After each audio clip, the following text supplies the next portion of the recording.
सगळ्यांना, शुभ सकाळ. कशा आहात सगळेजण? आजचा दिवस तुमच्यासाठी खूप छान आनंदाचा जाओ हीच देवाच्या चरणी प्रार्थना करते. स्वागत आहे तुमचं माझ्या मराठी व्लॉग चॅनलमध्ये. तर सकाळचे अजून फक्त 8 वाजले आहेत आणि माझ्या मुलाला सँडविच खायचं होतं, तर म्हटलं चला त्याला सँडविच बनवून देऊया.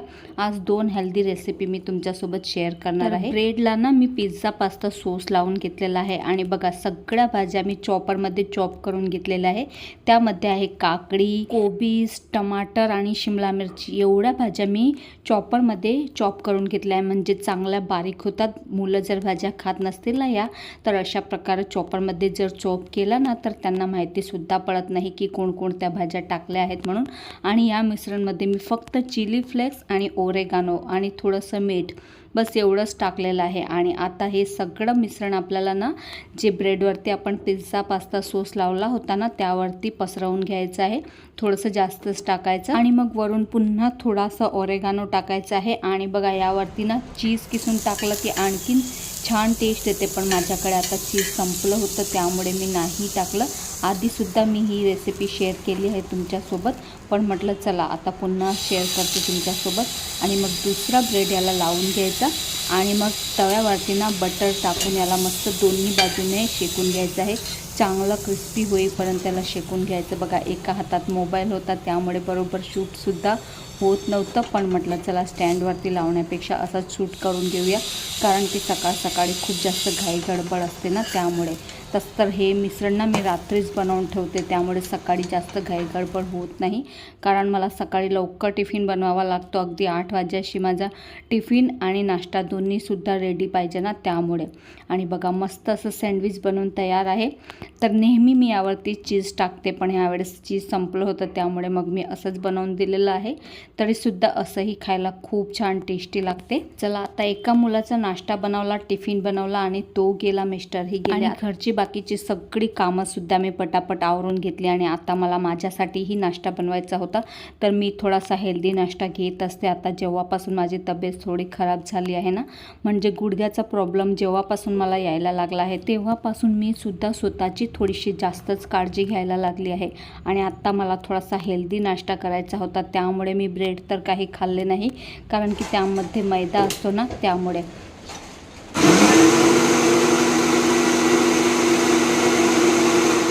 मग माझ्यासाठी मी मुगाची डाळ भिजत घातली होती, कारण की मला त्याच्या येडण्या बनवायच्या आहे. आता आमच्यामध्ये तर याला येडण्याच म्हणतात, तुमच्यामध्ये काय म्हणता मला माहिती नाही. कुणी याला चिलासुद्धा म्हणतात, तर मला येडण्या करायच्या होत्या त्यामुळे मुगाची डाळ भिजत घातली होती. त्याला स्वच्छ धुवून मस्त मग वाटून घेतली, अगदी बारीक वाटून घेतली. आणि एक मुलगा घरीच आहे त्यामुळे त्यालासुद्धा चिला खायचा होता. आणि मी ना जास्त करून मुगाच्या डाळीचा चिलाच खाते नाश्त्यामध्ये, कारण की मला खूप जास्त आवडतो, छान टेस्टी लागतो. आणि त्यासाठी मग मी थोडीशी जास्तच डाळ भिजत घालते, कारण की 2-3 दिवस मग होते. अर्धी जेवढी लागते तेवढी काढून घेते आणि मग बाकीची फ्रीजमध्ये ठेवून देते. तर समोरच्या घरात जो मुलगा राहतो ना, छोटा 2 वर्षाचाच आहे, तो नेहमी आमच्या घरामध्ये तुम्हाला पाहायला मिळणारच आहे, कारण की सकाळी 8-9 वाजले की तो नक्की आमच्या घरामध्ये येतो म्हणजे येतो. त्याला अजिबात आवडत नाही आमच्याशिवाय, त्यामुळे तो अधूनमधून तुम्हाला माझ्या व्हिडिओमध्ये बघायला मिळतो. तर तोच आला होता आणि तोच इकडून तिकडे फिरत असतो आणि मग अशी थट्टा मस्करी आम्ही त्याची करत असतो. आणि लहान मुलांचं तोतलं बोलणंही ऐकायला खूप चांगलं वाटते, म्हणून आम्ही नेहमी त्याच्यासोबत असंच बोलतो. त्याला मस्त डाळ इकडे वाटून झालेली आहे. बघा मी एवढी 2-3 दिवसाची एकखट्टीच वाटून घेते, म्हणजे मग रोज वाटायला नको.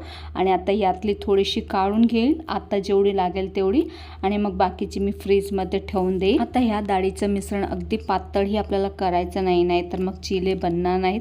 तसे तर मूग डाळीचे चिले अगदी बनायला सोपे आहेत, कितीही पातळ असले तरीही बनून जातात आणि खायला तितकेच टेस्टी लागतात. आता ह्या मिश्रणमध्ये मी कांदा टाकते, हिरवी मिरची, अद्रक लसूणची पेस्ट टाकते आणि थोडीशी कोथिंबीर टाकते. इतकी छान लागतात ना की वारंवार खायचीच इच्छा होते. आणि टेस्टी असतात, सोबत हेल्दीसुद्धा तितकेच असतात, म्हणून मी माझ्यासाठी तर हाच हेल्दी नाश्ता बनवते. रोज नाही, 1 दिवसाआडे किंवा 2 दिवसाआडे तरी बनवतच असते, खूपच छान लागतात. आणि बघा आता यातलं थोडं मिश्रण मी काढून घेईन आणि बाकीचं मग मी फ्रीजमध्ये ठेवून देईन, म्हणजे मग नंतरसुद्धा 1-2 दिवस तरी मला पुरते हे. आणि तसं मुलांनाही आवडते, मग त्यांनाही खायची इच्छा झाली तर त्यांनासुद्धा बनवून देते. आता बघा अद्रक लसूण आणि मिरचीची पेस्ट तर मी नेहमी बनवूनच ठेवत असते, त्याने काम खूप सोपं होते. आणि अद्रक लसूण मिरचीची पेस्ट, थोडीशी हळद आणि थोडंसं मीठ टाकायचं आहे, सगळं मस्त मिक्स करून घ्यायचं. आणि नंतर यामध्ये कांदा आणि कोथिंबीर घालायची, बस एवढंच घालायचं आहे. आणि मग गरम गरम तव्यावरती तेल टाकून याचे मस्त चिले म्हणा किंवा एडण्या म्हणा बनवून घ्यायचे आहेत. खूपच छान लागतात. तुम्ही आधी बनवले नसतील तर अगदी बनवून बघा, इतके छान लागतात की मी एवढी तारीफ करत आहे तर एकदा तर बनवायलाच पाहिजे. आणि कदाचित बऱ्याच माझ्या मैत्रिणी असतील ज्या बनवतसुद्धा असतील असा हेल्दी नाश्ता.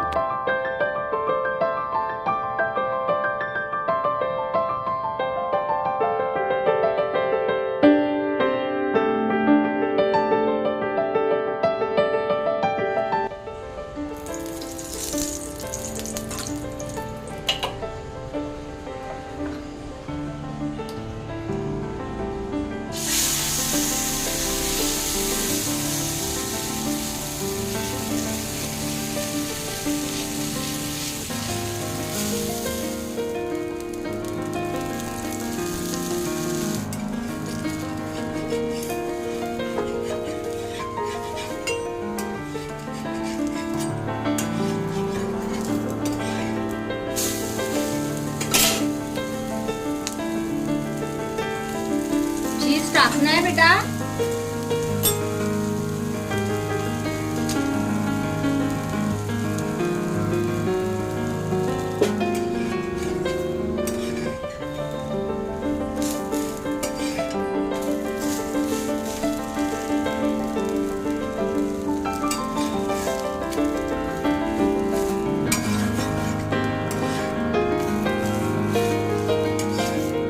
आणि बघा सकाळी सँडविच बनवायला गेले तेव्हा मला चीज भेटलंच नाही फ्रीजमध्ये, आणि नंतर बघितलं तर फ्रीझरमध्ये ठेवलेलं होतं. त्यामुळे मग लहान मुलाला माझ्या ही एडणी खायची होती, तर तो म्हणे यावरती चीज टाकून दे थोडीशी.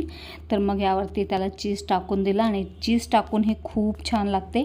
पण मी काही चीज टाकून खात नाही, मी असंच प्लेनच खाते. आणि कांदा वगैरेही याची टेस्ट छान लागते, पण कांदा टाकून जर बनवलं तर अजूनच चांगलं लागते.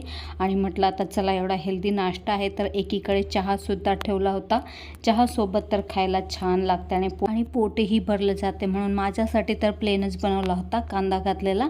आणि मस्त इकडे चहासुद्धा झालेला आहे. चहा आणि चिला मस्त एन्जॉय करते 5-10 मिनटं बसून, आणि त्यानंतर पुढच्या कामांना सुरुवात करते. भरपूर कामं असतात आपले सकाळच्या वेळेमध्ये, त्यामुळे नुसतं राबत कामच नाही केली पाहिजे, तर स्वतःची सुद्धा आपण काळजी घेतली पाहिजे. हे सुद्धा मला हे खूप उशिरा कळालेलं आहे, पण आत्ता मात्र मी माझी स्वतःची काळजी घेतेच नक्की. आणि आपणच जर स्वस्थ आणि हेल्दी राहणार नाहीत तर मग घराची काळजी कोण घेणार आहे, कशी घेणार आहे? त्यासाठी मग आपल्याला सुद्धा तेवढंच स्वस्थ आणि हेल्दी राहायला पाहिजे. त्यामुळे मग आपली स्वतःची काळजी घेणं देखील तितकंच गरजेचं आहे. आणि तुम्हाला सोफ्यावरती खूप सारे पार्सल दिसत असतील, त्यांचंसुद्धा मला शूट करून घ्यायचं आहे, त्यामुळे मग मी त्याला आता इकडेच सोफ्यावरती राहू दिलं आहे. कारण की लादी पुसताना मी ते असे सोफ्यावरती ठेवून दिले होते, म्हटलं राहू द्या आता इकडेच, याचं मला शूट करायचं होतं ना त्यामुळे. त्यानंतर नाश्ता केला, आणि हा ड्रेस मला एक स्टिच करायचा होता ना, आत्ता तर नाही जमणार, पण म्हटलं याला फिनिशिंग तरी करून ठेवते. म्हणून याचा नेक आहे ना, म्हणजे जो गळा याला पलटवायचाच होता, त्यामुळे म्हटलं याला पिना लावून ठेवते, म्हणजे जेव्हा कधी मशीनवर बसली की अगदी पटकन होते. कारण की मग पिना जर नाही लावला तर गळा इकडे तिकडे सरकतो आणि तो फिनिशिंगमध्ये होत नाही, म्हणजे बसत नाही. त्यामुळे मग दोन्ही टॉपला मी अशा पिना लावून ठेवते, म्हणजे मशीनवर बसली की अगदी पटकन काम होऊन जाते. याची कटिंग करायला तर 2 दिवस झालेले आहेत, पण मला काही शिवायला वेळच मिळत नाही आहे, कारण घरात भरपूर कामं असतात, आणि मग त्या कामांमध्ये जर मशीनवर बसायचं म्हटलं तर काही जास्त वेळ मिळत नाही. म्हणून म्हटलं चला एवढं काम तरी आता करून ठेवते, म्हणजे मग मशीनवर जेव्हाही बसेल तेव्हा अगदी सोपं होऊन जाईल माझं काम. आणि काल जे मी ब्लाऊज स्टिच करून ठेवलं होतं ना, त्यालासुद्धा मला हात शिलाई करायची होती, म्हणजे हुक लावायचे होते, तर ते सुद्धा आताच लावून घेतले. चला तर मग आजचा हा छोटासा व्लॉग मी इथेच संपवते. अपेक्षा करते तुम्हाला आजचा व्हिडिओ आवडला असेल. व्हिडिओ आवडला असेल तर व्हिडिओला लाईक करा, शेअर करा आणि चॅनलला सुद्धा सबस्क्राईब करायला विसरू नका. भेटूया पुन्हा अशाच एका नवीन व्लॉगसोबत. तोपर्यंत स्वतःची काळजी घ्या. बाय.